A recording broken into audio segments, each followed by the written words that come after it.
Hi, I'm Dan M. Feynman. Did you know you have rights? The DOJHR says you do, and so do I. And that's why I'm here today to sell you on one of the best chassis to keep your rights defended. Used by unions, DOJHR themselves, and the best of Harrison Armory. Carrying on the legacy of Harrison the First Fear Killer is the Saladin for all your shielding needs. For protecting yourself, your family, your rights, and your home. So remember, if you're ever in trouble on the frontier or within your corpo block at home, better call Sal.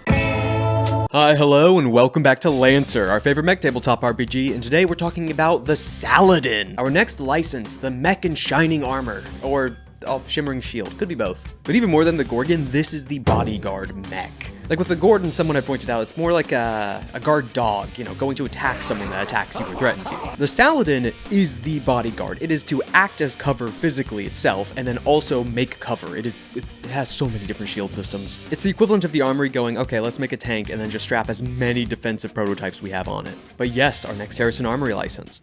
So, when we go down this list, we go down alphabetically each of the manufacturers, and we alternate the manufacturers going down that list. So next would be IPSN, etc. We covered the core chassis and the things you get at the different license levels, the LLs. Though outside of the chassis, everything else within the LLs can be mixed and matched on any of these other mechs, or the chassis at least, as a core component. And to those components you get at LLs, and those systems and weapons, but mostly systems. Shields, so many shields. This is a shield platform that happens to have limbs. It's similar to how the Monarch is like the missile mech if you want missile systems, or, Goblin for hacking. Even if you're not big into HA or wanting to play a super defensive role, if you just want a shield, you're likely going to look into the Saladin. But if you do want to be that defensive bodyguard, there's nothing better than the DOJHR's favorite and HA's. Because as briefly alluded to within that intro, this is another big Union contract, or a big Harrison contract with Union, another regularly seen mech amongst their ranks, particularly in the DOJHR department. So the Department of Justice and Human Rights, not Resources. But it's within this role and within General Lancers that they are actually quite famed. Mentioned within its description that if you are a Union-flagged Saladin, you likely have the lowest tab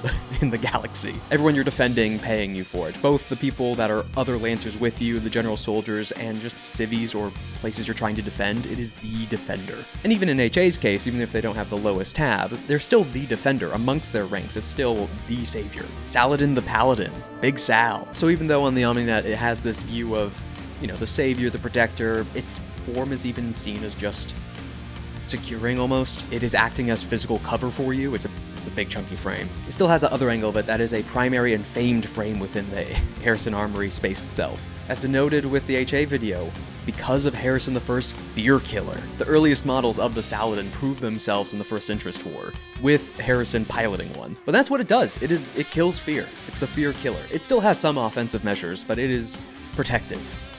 The defense mech. Well, you have the Drake as a stationary trench bunker. You still have some stationary elements with the Saladin, but it's that Paladin.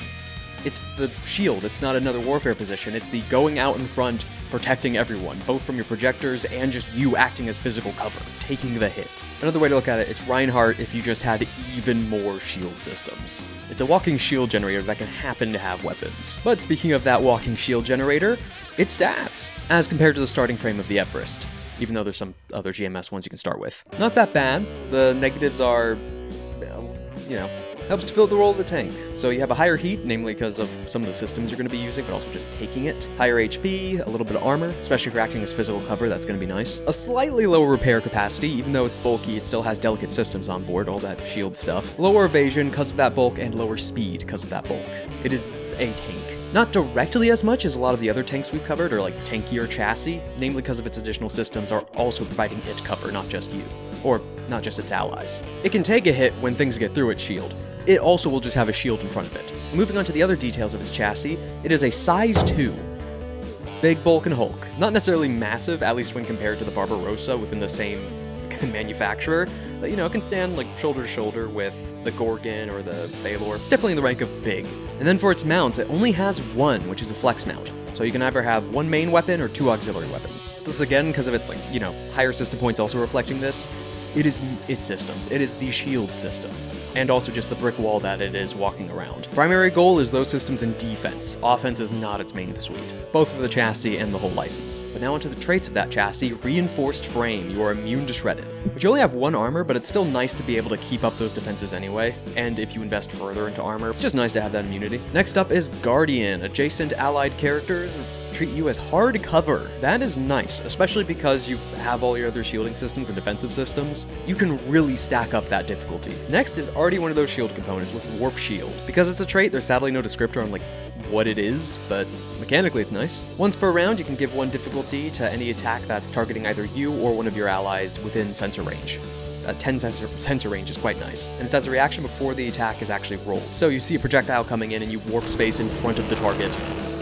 So the projectile misses or is deflected in some manner, or is just warped. But we're gonna have the shield counter for this. It's gonna go up 1. And now we're onto its core power with Tachyon Loop, another shield system. Now this is an interesting one. So tachyons are a thing used in some sci-fi senses, but it's something that moves faster than light. Not as a general definition, but tachyons do. And in general sci-fi, and in the case of IPSN, they are used as interstellar weapons, as a tachyon lance, an energy weapon. So the Tachyon Loop is a joint venture between the think tank and IPSN, their stellar engineering unit, to try and make some kind of shield system out of this same technology. And when it actually activates or is being used to try and keep these consistently rotating particles kept, it's all attached to the spoke wheel, or what looks like a spoke wheel because you can't actually see the tachyons, they're faster than light. But you can then forcefully project them from that spoked wheel in front of the target you're trying to defend. And now on the Saladin, there is a literal thing that looks like a physical shield, even though it's hollow. It looks like that wheel. But you target an allied character within sensor range, it's a quick action to activate or pick a new target. And when you have a target, you have a new reaction for the rest of the scene, or until you pick a new target. That gives you this new defensive pulse, again, that projecting of those tachyons out there, or the projection of the shield. And this is where it gets funky. So there's the general defensive element of it, so if a target is attacked, you can place this in front of them, and they have resistance to the whole attack, whatever damage they're about to take, but you activate this before they make the roll, similar to the Warp Shield. And if the attack misses, even after using this, it reflects the projectile, or the energy, or whatever just attacked them. And it's not immediately back to the target that fired it. You get to pick where it's reflected to. As you're aiming the shield, you force the attacker to re-roll to a target you decide within the range of the weapon based off where the attack would have landed. So as an enemy goes to fire at one of your allies, you redirect either at them or to one of their other adjacent allies. Or not even adjacent, just one of their other allies within the range of the weapon from the new position. However, it's not an immediate projectile, so like if it's an area, it has to just move the damage to a target within the same area. Still deflecting everything from the initial user, or from the initial target. No, the Tachyon Loop. It's such a fun one. There's so many shield systems that either provide actual cover, entirely impenetrable, further difficulties on trying to attack someone in it, or deflect certain projectiles. But the Tachyon Loop is just a flat, guaranteed resistance, even if it still hits, and if it misses, which you have other things providing those difficulties in other shield systems, you get to redirect the projectile. Not reflect, redirect, making up for the lacking mount options, because you basically can briefly steal a weapon that someone else is firing. But now we're finally into LL1 with the one and only weapon of the license, the Shatterhead Missile Colony, or Shatterhead Colony Missile, with 1 system point. It's a main launcher with a range of 15 and 1d3 plus 1 energy damage. And even though it doesn't do burn damage, this is counting as fire. A weapon developed shortly after the Interest Wars with the costly boarding and just general attempting to attack other energy shields or physical shields. They needed ways to get around it or saturate the battlefield, so the Shatterhead Colony Missile. It has arcing, so you can fire over cover for 1, but the main thing that was to try and help them saturate that battlefield is the missile breaks open before it's about to impact its site, releasing multiple thermobaric small pellets, and igniting when they make contact, saturating the area in fire. Now, it doesn't actually cover an area, because this is just to make sure it doesn't miss, overwhelming shields and soldiers, because it cannot suffer difficulty. It's not like trying to catch a whole area that people can defend from. It's firing so many of these small pellets over just a general area targeting a single target, or space, that when it opens up, you can't really defend from everything that's trying to hit you, even if you're behind hard cover. It doesn't care, some of those pellets are getting behind it. Final attack for this weapon cannot be affected by difficulty, meaning you can still have bonuses to hit. Nice utility weapon for an LL1, which is also why it takes a system point. Throw on bonus dice to that, or if you have other talents that require you to hit, or you really need to hit. Next up is the Enclave Pattern Support Shield. So this one is a protective bubble shield of some kind using blink tech. Again, that loose connection between the Saladin's development leading towards the Napoleon. But it's a complex, thin, one-way blink shield, so you can actually see through it, it's not opaque. But when the projectiles hit that barrier, it functions kinda like one of our other licenses later on, where the projectile lags. Similar to that, an actual blink gate. It's sending it somewhere else briefly, and there's that brief window in between the entrance and the exit, with the shield distorting it and throwing things off. But it's a unique system, a quick action to activate, and you become immobilized as you are now this projector. Your reactor is being dedicated to this. You can still do additional things, you're just immobilized while doing it. stationary, as this 3-burst bubble appears, so able to actually cover quite a few people. But any ranged or melee attacks starting from outside the barrier trying to hit a target inside receive an additional difficulty. Again, someone's also behind you, that's 3 difficulty. You then also can reinforce and slightly alter the shield with a new reaction, Blink Field Intervention. Once per round, if one of your allies or at least a target within your barrier, so it could be objects, is attacked, you can provide resistance to all the damage from that attack, at the cost of taking 2 heat as well, as you begin to warp that system to then bend that blink field purposely, not just relying on the lag, but actively trying to mess with projectile, or the attack. Kicking off LL2 to make sure your allies are in place, the Flash Anchor, costing 1 system point. Now the Flash Anchor is kind of like a beneficial, very brief reaction telekinesis, because this doesn't prevent any damage, this prevents effects on an ally. Or yourself, you can flash lock yourself. By gaining this flash lock reaction, in response to an ally or you about to be, pushed, knocked prone, etc., manipulated or moved in some manner. You then activate this flash lock and it briefly freezes them in place just for the moment that they're being hit or moved. They become that immovable object versus whatever that force is. Only in that flash. That doesn't mean it's that, one use reaction and burn. They gain that benefit for the remainder of that entire round. So it's not against that one instance of being moved forcefully. It's for the rest of that round they are consistently flash locked whenever they would be moved. Against their will, that is. You can still willingly let them move, or if they want to be moved. There's also the cost of 2 heat the self every time you use this. Not every time it denies an effect. This also has to be targeting a character you can see within sensor range and line of sight. It's not just omnipotent, as it's projected from you. Next up is the Hard Light Defense System for 3 system points. Now, Hard Light's a funky tech that those factions under Union don't quite have a hand on yet. Well, they have a hand on, they don't quite have a handle on it yet. It's still an experimental thing, similar to stable gravity. Stable generated gravity. This doesn't involve the gravity. Hard Light is making a solid platform out of light, basically making a laser you can touch, stand on, use, or block something with, which that last one is the case of the Saladin. This is a shield system, and a really good one at that. Now, it does another big burst 3 bubble that you're mobilized in. You take 2 heat to activate it, because it is a good chunk of heat projecting these lasers. Full action to activate, and you block off all line of sight for that barrier. No attacks can, hit in or out of that barrier, including those that technically could ignore line of sight, they can't actually pass through it. Characters can, creatures, monsters, enemies, as they slowly push through it or force their way through. It's really good for stopping immediate impacts, but not a consistent pressure. There's the downside, though, of one of the reasons this isn't used everywhere, for like walls, cages, shielding, is the heat it also gives off. Not just the generation, the field itself. Because everything passing through it takes 2 burn. The first time in a round they pass through it, and at the start of their turn if they're already in it. Yeah, it's that one GLaDOS bit asking you to put your face to it. Other than that minor caveat, that also affects allies passing through it. It's a good hunker down ability lasting for the rest of the scene once used or ended as a protocol. Not limited to charges per, encounter or per rest. It's just the cost of 2 heat putting up this barrier that no range attacks can get through. And if an enemy is really wanting to push through and get to you in melee or just shoot you when within the barrier, they're gonna be burned. But no, it's an imperfect technology at the moment, still being worked on by think tank and engineers. Kicking off LL3, we've got a fun one with the Paracausal mod. And this costs a hefty 4 system points on a mod. So this has a bulky descriptor. Now, this isn't a weapon that happens to use paracausal tech or an innate feature of the mech or chassis itself. This is a mod that makes your ammunition, or your projectiles, or lasers, or whatever actual function of your weapon have a 100% hit rate. When this first showed up, it showed up on Tianshan, a civil conflict on a moon. And even though, it just seemed like normal fighting or attacks, it's only in the statistics after that it showed this 100% hit rate. Ever since this event on Tianshan, Union's been trying to put a cap on paracausal weapons just being sold to anyone, or in this skunkworks scenario. But now onto what it actually does. You see, its AZ function, guaranteeing that hit, is represented by overkill. So whatever weapon you have now gains overkill. Whenever you roll 1, just roll an additional dice. Take 1 heat, but you can keep adding the damage. That 100% to hit, though, the way that actually works mechanically is it's not a guaranteed hit. You still have to roll to hit. What this means, though, is any kind of defense the enemy has, any kind of armor, any kind of resistance, any kind of abilities, even paracausal ones, it ignores. The damage of this weapon cannot be reduced in any way. This can do full damage to the Napoleon. So mechanically, it's less 100% to hit and more 100% penetration. But another sign of just the experimental front-loading that HA has on all of their chassis, the hard light, that blink shield, the warp shield, flash lock, and now this. No, the Saladin's a high-tech frame. The big thing with the paracausal mod, though, is what weapon you put it on.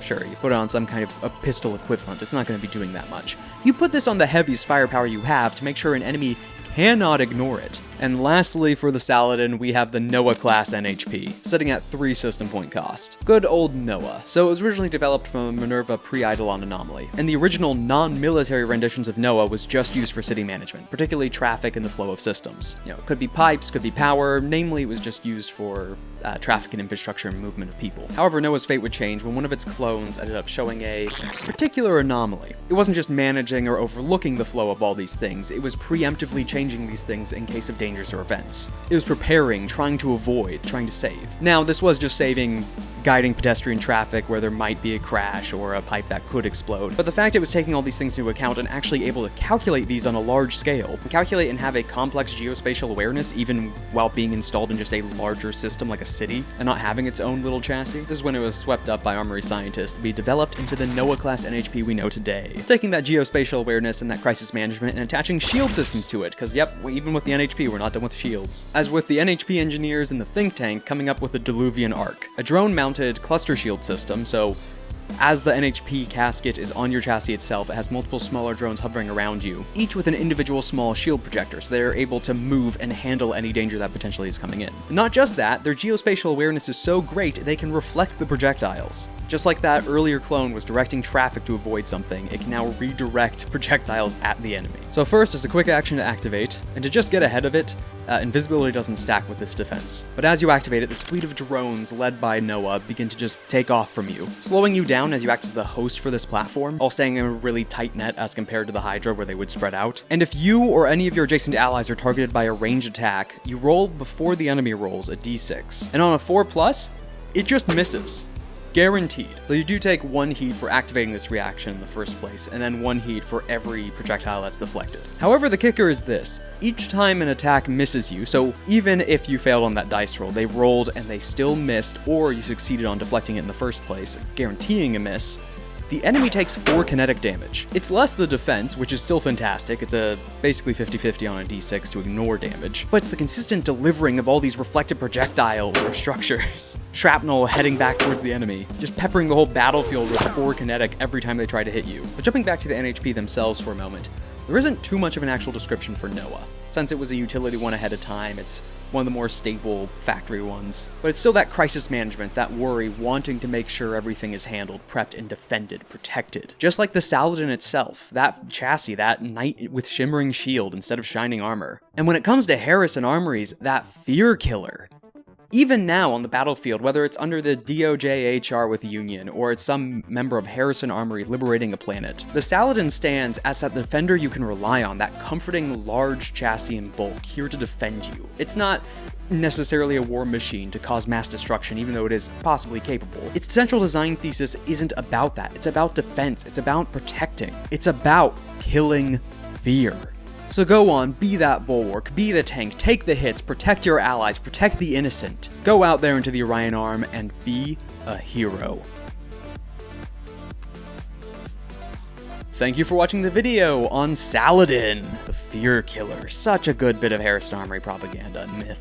Still true, there's records of it, on the Kerrigan side as well. But no, it's a hero in both eyes. One within the Armory's own internal ranks, that war machine, military-industrial complex with a military itself. And then the DOJHR, those protectors in Union, those Lancers going out to be the defense, to protect the weak, the innocent. It is a knight, even if not aesthetically compared to the Kerrigan trade baronies. The role it fills, or at least the noble goals, that ideal, that defender, and mechanically as well, if you just want to be not necessarily the one taking the hits, but being able to protect your allies, that defense.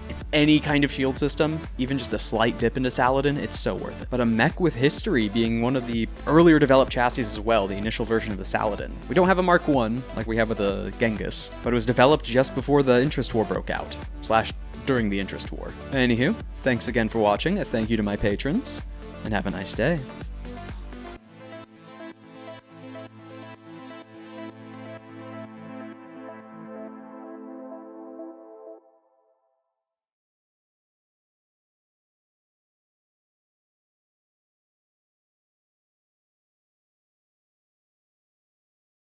Alakablanca.